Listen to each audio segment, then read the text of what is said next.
Deus abençoe. Tem mais aqui? Deus abençoe vocês, em nome de Jesus. Voltem sempre, as portas estão sempre abertas. Gênesis capítulo 42, versículo 8. Aleluia. A Bíblia diz que o vento sopra aonde ele quer, irmãos. O vento sopra para onde ele quer. Pastor, o que significa isso? Isso significa que se você está caminhando por uma palavra, você não vai onde você quer, você vai onde o vento te manda. Se o vento sopra onde ele quer e você está andando debaixo dessa palavra, você não vai para onde você quer. Você vai para onde o Espírito de Deus te mandar. Sabe por quê? Ananias relutou contra Deus. Presta atenção em mim. Ananias relutou contra Deus para não colocar as mãos sobre Paulo. Mas não tem jeito, se você é um homem e uma mulher de Deus, você vai ter que ir onde Deus está te mandando ir. Deus assim, vai lá em Damasco, na rua que se chama à direita, e procura um jovem chamado Saulo e impõe as mãos sobre ele. Então Ananias diz assim, mas peraí, você não está falando do rapaz que mata crente? Você não está falando do rapaz que persegue o cristão? É, ele mesmo, vai lá e mostra para ele, coloca as mãos nele, que eu vou mostrar o quanto é sofrer pelo meu nome. E então Ananias foi, porque alguém que está andando debaixo de uma palavra profética não vai aonde quer, vai aonde Deus manda você ir. Portanto, nesse ano você está preparado para ir aonde Deus mandar você ir? Então só te dou um conselho, não relute, meu irmão. Apenas faça o que Deus te mandar. Quem achou Gênesis 42, versículo 8? Diz assim a palavra do Senhor: assim José reconheceu os seus irmãos, todavia eles não o reconheceram. Só isso, vamos repetir. Assim José reconheceu os teus irmãos, todavia eles não o reconheceram. Senhor, essa é a tua palavra. Ela tem poder para mudar a nossa vida, tem poder para nos posicionar de acordo com a tua vontade, de acordo com o teu propósito. Quebra todas as barreiras espirituais que há neste lugar nessa noite. Nos faça caminhar naquilo que o Senhor tem para nós. Nos faça entender, nos faça discernir. Nos faça, em nome de Jesus, meu Pai, andar no teu propósito e na tua vontade. Nós oramos para que o céu se abra nessa noite. Nós oramos, meu Pai, para que a tua voz ecoe no nosso coração. Que nós possamos ouvir o seu falar. Que nós possamos sentir a tua presença. Que nós possamos sentir a tua glória. Que nós possamos andar nos teus caminhos. Assim nós oramos e te agradecemos. Em nome do Pai, do Filho e do Espírito Santo. Aquele que crê, diga amém. Gênesis 42, versículo 8. José então reconheceu os seus irmãos, todavia eles não o reconheceram. Hoje no meu devocional pela tarde, eu lendo a Bíblia, e o Senhor me deu essa palavra. Porque no texto de Gênesis 42, preste atenção, porque eu vou falar do fim, depois vou voltar no começo. O texto que nós acabamos de ler, no seu capítulo 42, José já estava em uma posição de governo. Você conhece a história de José, daqui a pouco nós vamos voltar no início dela. Mas no texto que nós acabamos de ler, quando diz que José reconheceu os seus irmãos, porém os seus irmãos não reconheceram, José já estava num ambiente de governo. Ele já era governador do Egito. Logo depois de ter sonhado, de ter na verdade decifrado o sonho de Faraó, onde 7 anos que estavam vindo seriam 7 anos de abundância e mais 7 anos de escassez. A Bíblia diz que José então estava governando e ele conseguiu juntar nos seus celeiros alimento para que eles pudessem suportar os 7 anos de escassez que viriam. E nesse tempo a fome chega até Canaã, onde a sua família morava, onde seus irmãos moravam, onde o seu pai morava. Então a Bíblia diz que os irmãos de José, a família de José, vão até o Egito para comprar alimentos, porque a terra de Canaã estava em fome. Só que o texto diz que quando os irmãos de José chegam até ele reconhece os irmãos na hora, mas os irmãos não o reconhecem. Ele reconheceu seus irmãos, mas os irmãos não o reconheceram.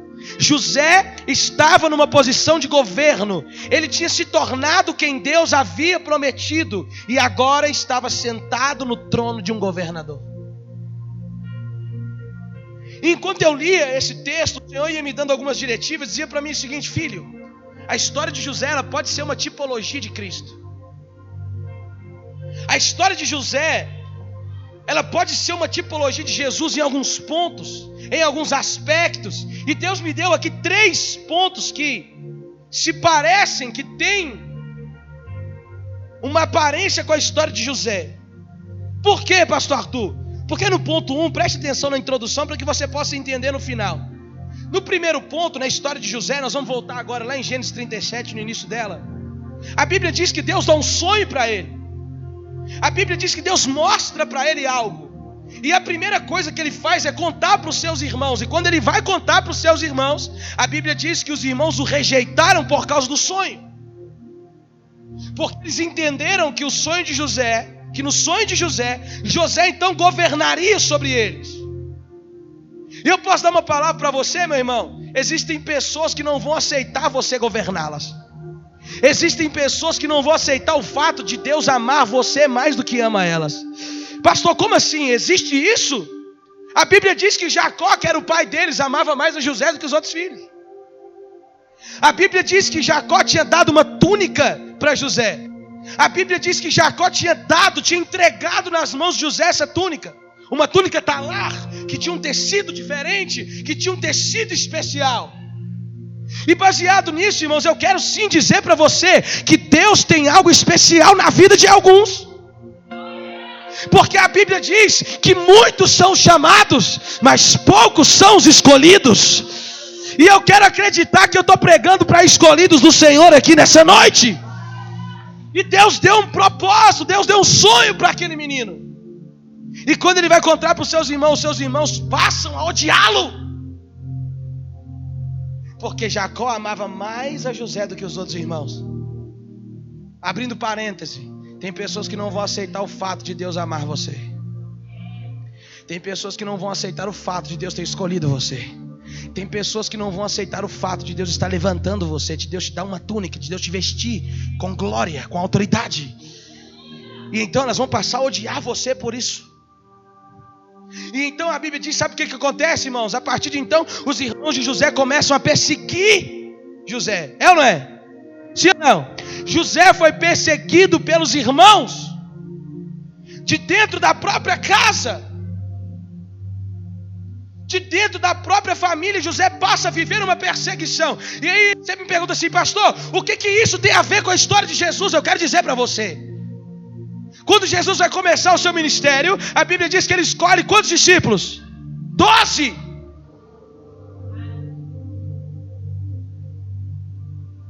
E no coração de Jesus, a partir do momento que aqueles homens começaram a andar com ele, eles passaram a ser os seus irmãos. Porque certa feita alguém chega para dizer assim, ó, sua mãe e os seus irmãos estão lá fora esperando você. Aí Jesus diz assim, não, cara, você está enganado. A minha mãe e os meus irmãos são todos aqueles que fazem a minha vontade, a vontade do meu Pai. A minha mãe e os meus irmãos são todos aqueles que caminham debaixo de uma palavra profética.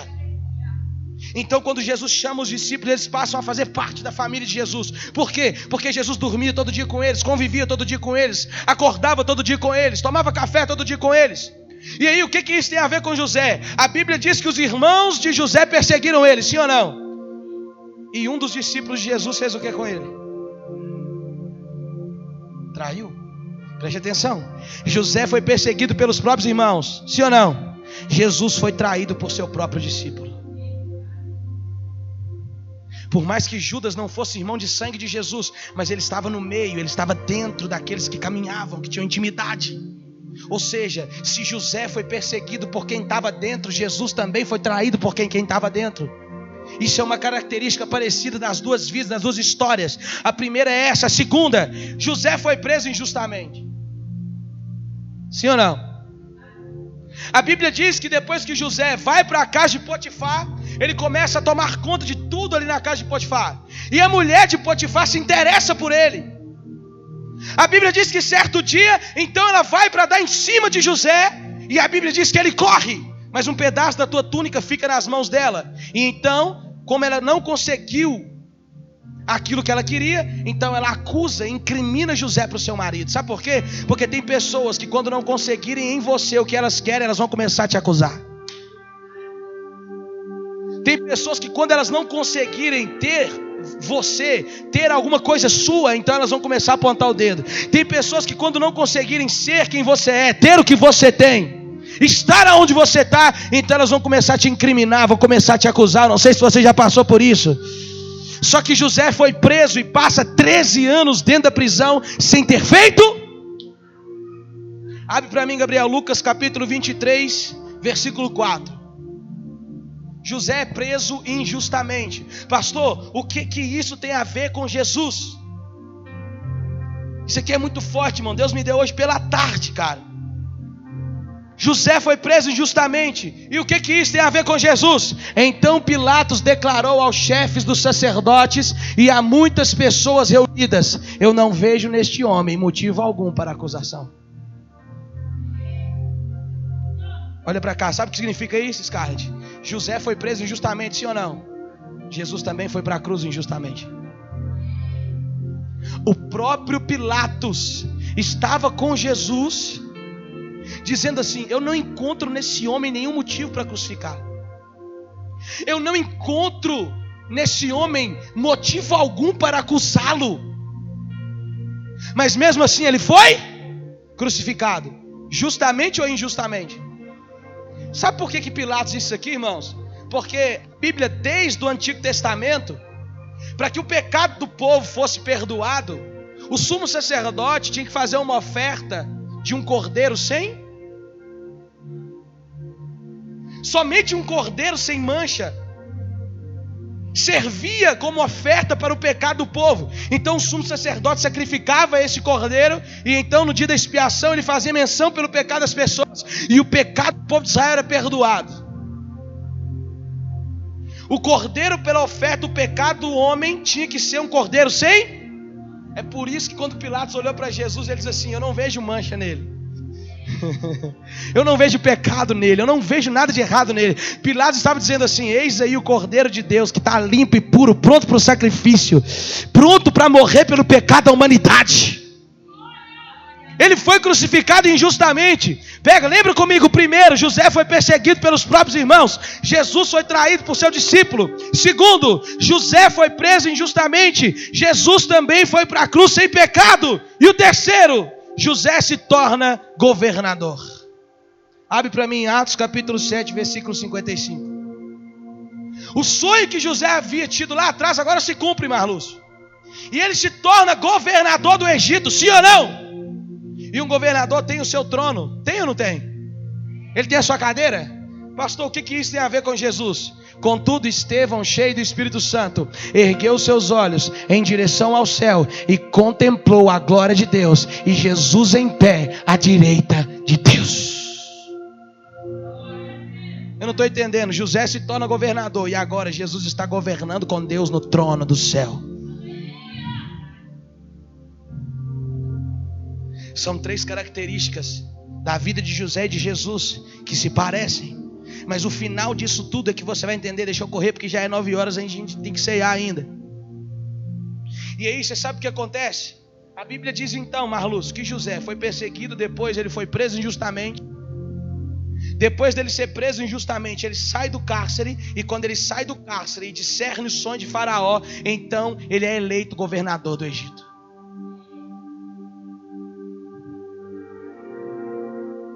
E depois de tudo isso acontecer, depois de José passar por tudo que ele passou, a Bíblia diz que os seus irmãos chegam e ele ainda reconhece os seus irmãos. E é aqui que está a chave da palavra para que você possa entender. José, mesmo depois de passar por tudo isso, reconheceu os seus irmãos. Agora, depois de ter sofrido injustamente, seria quem alimentaria os seus irmãos. Ele sofre injustamente, mas depois disso tudo, ele reconhece os seus irmãos, e agora ele seria o cara que ia alimentar eles.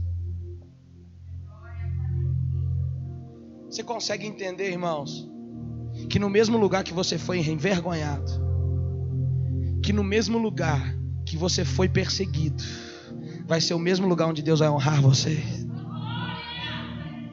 Você consegue acreditar que no mesmo lugar da sua vergonha Isaías capítulo 61 está dizendo que no lugar da sua vergonha, eis que te darei dupla honra, aleluia. Você consegue acreditar que as mesmas pessoas que desonraram você, uma hora ou outra vão precisar da sua mão estendida? Você consegue acreditar que as pessoas que não acreditavam que você conseguiria, que desonraram você, que desacreditaram de você, são as mesmas pessoas que agora vão vir te pedir ajuda? Por quê, pastor? Porque agora Deus cumpriu o que Ele havia dito na sua vida. José havia se tornado governador, Deus falou que faria e fez. E agora ele seria quem alimentaria os seus irmãos. Mas sabe qual é o problema? Os irmãos não reconheceram José. Eles só estavam ali para comprar comida. Eles só queriam eles só queriam matar a sua. Meu Deus, que é muito forte, meu irmão. José olha para os seus irmãos. Ele não falou, ele pensou assim: eu sei quem é você. Só que os irmãos não sabiam quem era ele. Por quê? Porque eles só estavam ali querendo comida. Eles só estavam ali atrás de alimento. Eles só queriam comprar comida, aleluia. Da mesma forma, meu Deus do céu, Jesus sofreu por nossa causa. Ele foi para a cruz por mim e por você, sim ou não? Sim ou não? E quando ele foi para a cruz, Deus é o que seu? Jesus é o que de Deus? Automaticamente o que Jesus é seu? Quando Jesus vai para a cruz, Ele me reconhece você como irmão.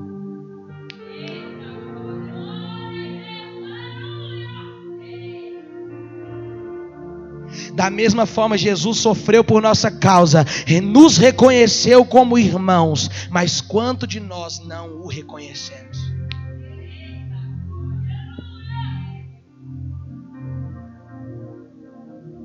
Quantos de nós só viemos aqui na igreja atrás? Quantos de nós só viemos aqui para comprar alguma coisa, para pedir alguma coisa, para querer alguma coisa? E Jesus está dizendo assim: meu irmão chegou, e você está dizendo assim: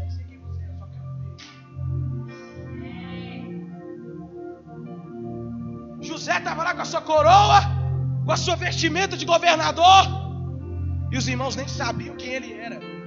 E eu posso dar uma palavra para você: eles também não estavam nem preocupados de saber. Eles queriam matar a fome. Eles queriam levar comida para Canaã. O povo estava lá passando fome. O povo estava lá passando dificuldade.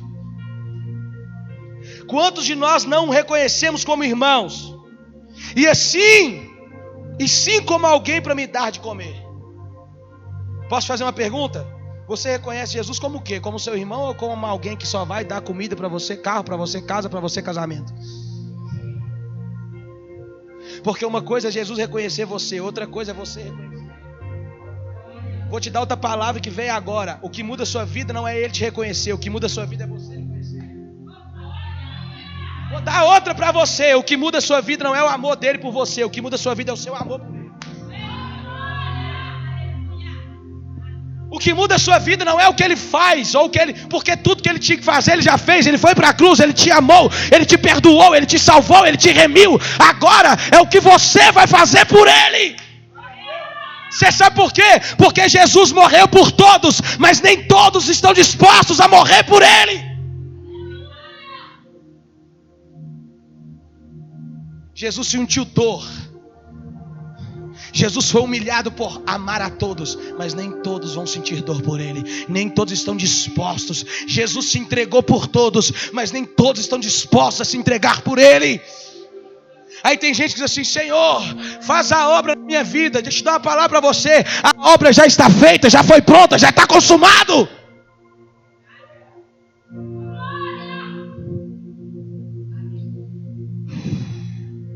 Quantos de nós não o reconhecemos como irmão, e sim como algo para me dar de comer? E o problema é que os irmãos de José foram lá pedir comida, eles foram comprar. É por isso que hoje na igreja, para você ter a bênção, tem que comprar. Porque quem tem que comprar, irmão, é porque nunca reconheceu Jesus como irmão. Quem tem que comprar para receber alguma coisa é porque nunca reconheceu Deus como pai. Você sabe por quê? Porque no seu pai você não compra, você. Porque no seu pai você não compra, você herda. Tem uma história de um pai que comprou um carro novo. Era uma caminhonete. E aí o filho de menor vira para ele assim: pai, eu posso dirigir essa caminhonete? Quando eu crescer, o senhor compra uma dessa para mim? Ele diz assim: filho, essa caminhonete é sua. Porque você é herdeiro de tudo que é meu. O que precisa acontecer? Você só precisa crescer para aprender a dirigir, para tirar a carta para dirigir.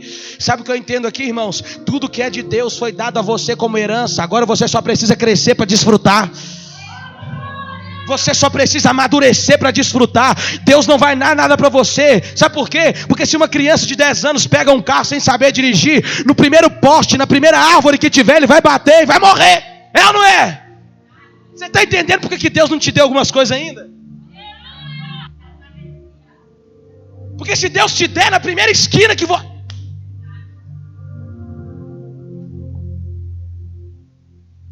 E o fato, olha para mim, o fato de você não ter não significa que não é para você.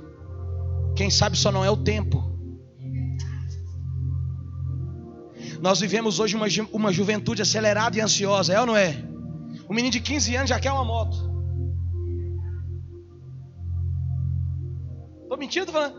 Um menino de 15 anos já quer uma moto. Inclusive tem menino jovem de 15 anos que já tem moto.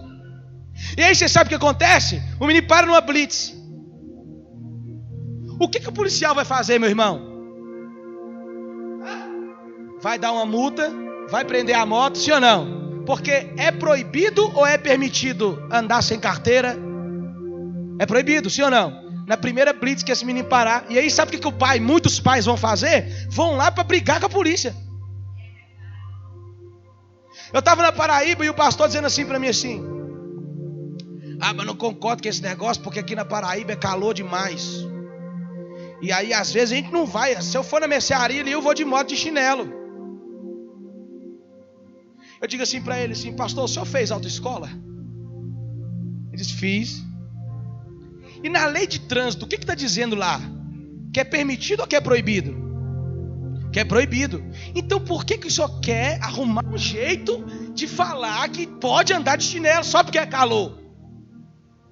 Porque se é proibido, meu irmão, é proibido e não tem conversa.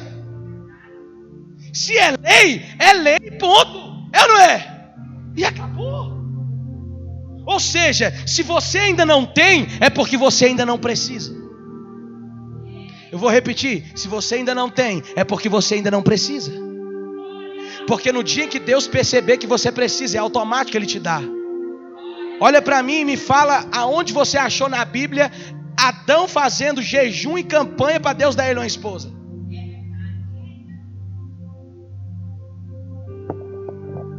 Fala para mim, meu irmão. Fala assim: ô pastor, ô irmão, vamos ali comer uma pizza? Não, estou de jejum. É? Para quê? Para Deus me dar um marido.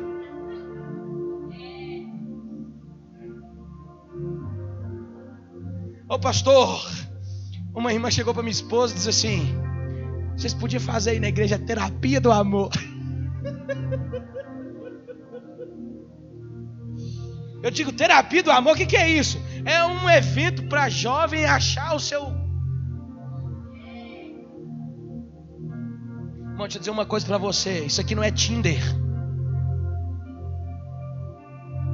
Isso aqui é a casa do Senhor, meu filho. Você está achando que a igreja virou o quê? Rolezinho? Para você vir aqui achar a sua pretendente? Deixa eu dizer uma palavra para você: isso aqui é a casa de Deus. Ô irmão, vou no monte. Vamos, irmão, no monte para quê? Eu vou lá orar que eu estou precisando de casar. Me mostra um versículo só, eu só quero um dentro da Bíblia inteira, que diz que Adão orou para ter uma esposa. Não é só uma esposa, não. Me mostra alguma coisa que Adão pediu para Deus. Ele não pediu nada.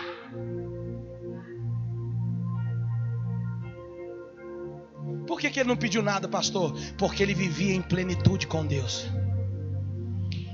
E alguém que vive em plenitude com Deus não precisa pedir.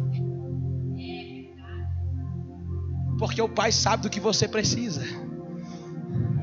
Um dia Adão estava lá no jardim, Deus olhou para ele assim: não é bom que o homem esteja só. Far-lhe-ei uma juradora que lhe seja idônea. Então sabe o que eu entendo aqui? Deus não deu para Adão enquanto ele não entendeu que ele necessitava. Quando Deus entendeu que ele necessitava, Deus deu. Foi ou não foi? Sim ou não? Então você precisa entender que Deus só vai te dar o dia que Ele achar que você está precisando. Se Ele não te deu até hoje, é porque você não precisa. Então para de choramingar. Para de murmurar. Quando eu junto com os irmãos aqui vai para o monte, eu digo assim: irmão, nós estamos indo para o monte, mas nós não estamos indo para pedir nada, nós estamos indo para entregar. Porque quem te leva para o monte para te oferecer algo é o diabo. O diabo levou Jesus no monte mais alto e disse assim: ó, você está vendo esses governos aí, ó? Você está vendo tudo isso? Eu te dou, se você prostrar e me adorar. Então quem te leva no monte para te oferecer alguma coisa é Satanás, meu irmão. Jesus ia no monte para quê?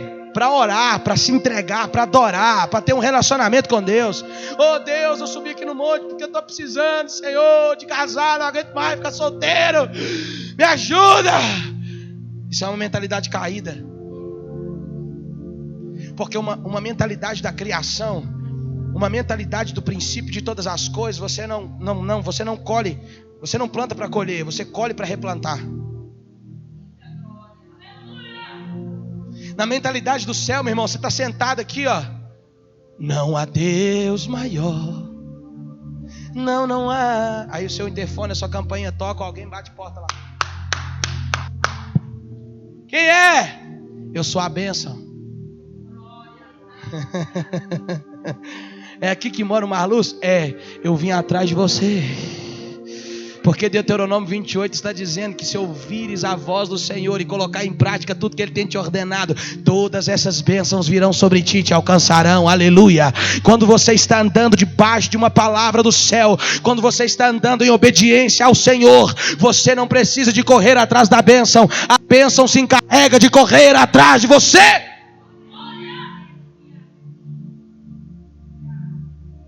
Se naquela hora que os irmãos de José chegassem e dissessem assim: olha, é o nosso irmão, cara. Eles não iam pagar nada para comer, cara. Eles não precisariam pagar nada. E aí você sabe o que acontece? Isso aqui é o mais top da palavra. José fingiu que não sabia de nada. Ah, vocês vieram comprar comida? Vocês são da onde mesmo? Ah, nós somos lá de Canaã. Ah, entendi. Vocês têm um pai que chama Jacó? Ele não falou isso, irmãos. Ele se fingiu de bobo. Da mesma forma, às vezes Deus fica fingindo de bobo, para ver se você vai reconhecer Ele ou não.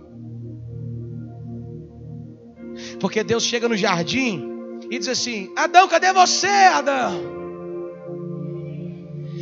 Como que Deus pergunta cadê Adão, se Ele é um Deus onipresente, que sabe de tudo, está em todo lugar e vê tudo, irmão? Ele diz assim: cadê você? E Adão escondido atrás da moita porque estava com vergonha e pecou. Deus sabia onde Adão estava, sim ou não? Deus só queria que Adão se revelasse e mostrasse para ele que tinha pecado. É por isso que Deus às vezes fica dando uma de bobo com você, só para você se arrepender e se entregar e se render logo. E aí você sabe o que acontece, irmãos? José se revela aos seus irmãos.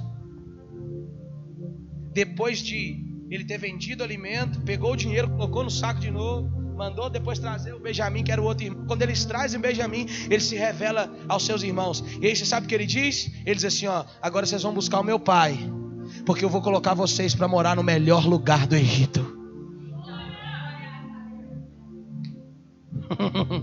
Porque quando eu descubro que eu faço parte da família,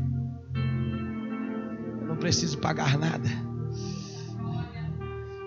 Você lembra quando você era criança e você ia a algum lugar com o seu pai? E você chegava lá, ou num restaurante, ou numa lanchonete, em qualquer lugar, e chegava a hora de pagar a conta. Quem pagava a conta? Quem? Quem é pai aqui, irmão? Quem paga as contas lá? E o menino está demorando no chuveiro, o pai vai: olha esse chuveiro. Porque quem é que paga a conta?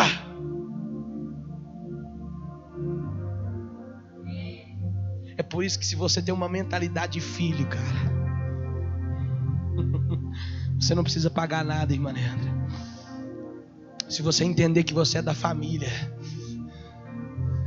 Por várias vezes, quando as coisas começam a apertar aqui na igreja, irmão, E eu digo assim para minha esposa: agora é só um milagre. Quando eu vou orar, eu digo assim: Senhor, quem paga a conta é o Senhor. Agora só dá um jeito nesse negócio aí.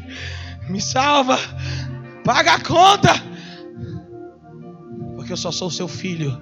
Quem governa é o Senhor. Quem fala é o Senhor. Quem direciona é o Senhor. Quem dá a palavra é o Senhor. Quem faz tudo é o Senhor. Então, irmãos, o que a igreja precisa é só ter uma mentalidade de filho. Porque a igreja ainda tem uma mentalidade de escravo. E na mentalidade de escravo, você tem que fazer alguma coisa para receber aquilo que você quer. Porque quando o povo do Egito, nós estamos encerrando agora. Quando o povo do Egito era escravo de Faraó, o que eles tinham que fazer para comer?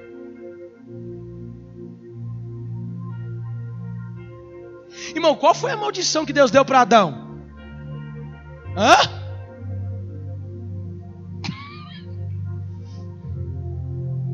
Agora você vai ter que ralar para comer. É ou não é?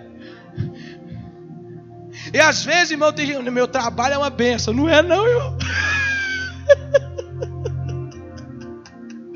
Porque o homem não tinha que trabalhar para comer nada. O homem só tinha que ter um relacionamento, um contato com Deus. E tudo nascia, tudo surgia, tudo brotava.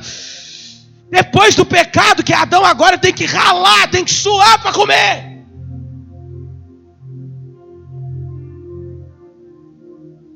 Ou não me diga você que gosta de acordar às 5 horas da manhã para trabalhar.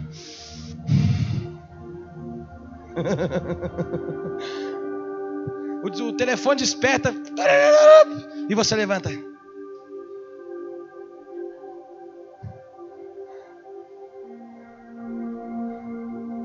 Enquanto os irmãos lá estão no feriado prolongado, o feriado que emendou, você está lá, ó.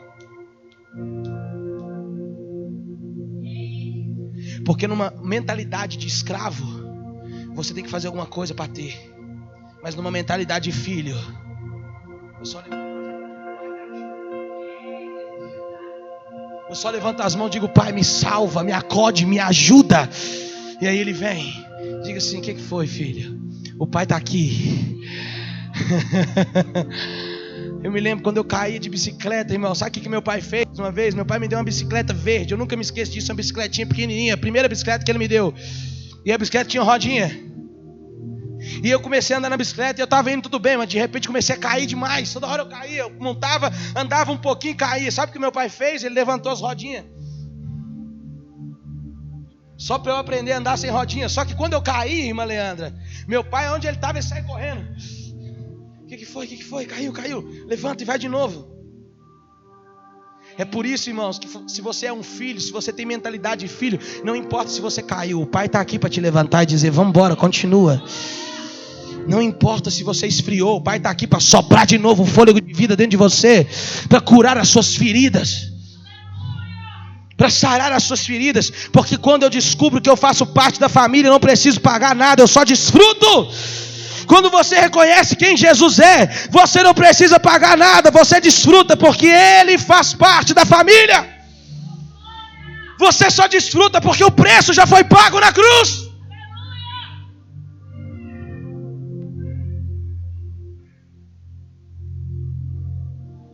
Esse negócio de eu preciso de 10 pessoas com R$1.000, isso é ladruagem. Isso é pilantragem. Que eu tenho que pagar a televisão. Se Deus está no negócio, Ele paga a conta. Cai dinheiro do céu. Então caía pombo do céu para o povo comer. No deserto caía água, sai água da rocha. Por que não cai dinheiro? Sabe por que eu te falo? Porque eu não tenho fé para isso. Porque já cansou de cair dinheiro na minha conta sem eu nem saber quem que pôs lá. Já cansou de eu entrar naquela porta e ter dinheiro colocado lá de baixo. Porque Deus faz milagre. Por quê? Porque o justo viverá pela fé. Já teve culto aqui de ter 5 pessoas, 4 pessoas e entrar o recurso para pagar as contas do mês inteiro. Sabe por quê? Porque quem paga a conta é o pai. Eu só sou filho. Eu só caminho como um filho. Se você caminhar como um filho, todas as coisas serão acrescentadas na sua vida. Se você buscar o reino em primeiro lugar, todas as coisas serão acrescentadas sobre a tua casa. Você acredita nisso? Então você quer um conselho para a sua vida hoje, irmãos? Jesus já reconheceu você como irmão. já reconheceu você como um filho. Porque se Deus deu o filho dele para morrer por você, que amor foi esse? Agora sabe o que falta? O que falta é você reconhecer ele como pai. O que falta é você reconhecer Jesus como irmão. E o que falta é você se comportar como um filho. Você sabe por quê? Porque senão 2022 vai ser a mesma ladainha de novo. Vai ser a mesma historinha de novo. E enquanto isso, aqueles que creem, irmã Cleusa, e aqueles que vivem debaixo da proteção da palavra de Deus, vão crescer em graça, vão crescer em conhecimento, vão conquistar a terra, vão desfrutar das promessas. E o melhor de tudo, sabe o que é? Vão comer de graça. Tem coisa melhor do que comer de graça? Ei? Quando você vai lá pagar aquela pizza para nós, irmão, tem coisa melhor no mundo. Você senta na mesa e assim, o irmão fala assim, não, quem vai pagar a conta tá por minha conta hoje. Tem coisa melhor? No reino é assim, cara. No reino você senta na mesa e quem banca tudo é ele. No reino você senta na mesa e Jesus fala assim, tudo é por minha conta. Pode deixar ele, é meu filho. Pode deixar, é meu irmão. Isso aqui faz parte da minha família, é nós. Aí daqui a pouco chega o outro com um saquinho de dinheiro na mão e diz assim, Jesus, eu vim aqui comprar minha bênção. Apartai-vos de mim, porque eu não vos conheço.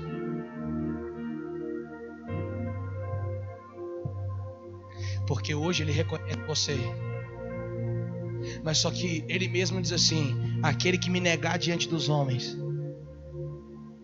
eu o negarei diante do Pai que está no céu. Hoje ele te reconhece, mas se você não quiser reconhecer, vai chegar um dia que ele vai olhar e dizer assim, não te conheço. Vai ler a parábola das 10 virgens que você vai entender o que eu estou falando. Apartai-vos de mim, pois eu não vos conheço. Eu desci lá, eu fui para a cruz, eu morri, eu sofri, eu fui humilhado por sua causa. Você não quis reconhecer, não?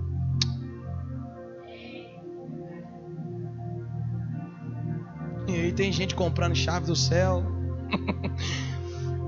comprando a caneta que assina o contrato, comprando não sei o que, comprando não sei o que, e perdendo a sua alma.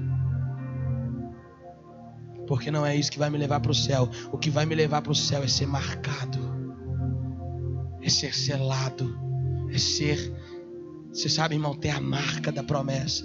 É como a praga a 10ª praga da morte dos primogênitos. O espírito de morte não passou na casa que tinha a marca do sangue do Cordeiro. Você precisa ser marcado, meu irmão. Você precisa ser selado com o sangue de Jesus. E aí acabou, você não precisa de mais nada. A maldição não entra na sua casa, a enfermidade não entra. Pode até entrar, mas não te mata.